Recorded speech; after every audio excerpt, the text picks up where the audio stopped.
Hi everybody and welcome. In this video I'm going to tell you how to plan a route on the Google Maps. So, firstly we have to add our final point.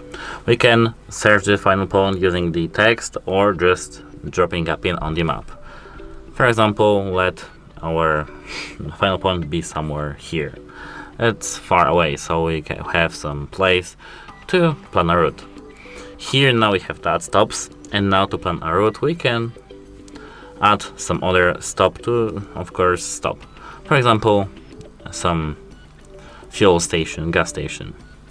Now the destination is ready, actually, and now we have to save the route, and to do so we have to tap share here. Now you can share the route to some contacts or tap more, and here we have here we can copy this and paste it somewhere else. That's it. Hope it helps you and goodbye.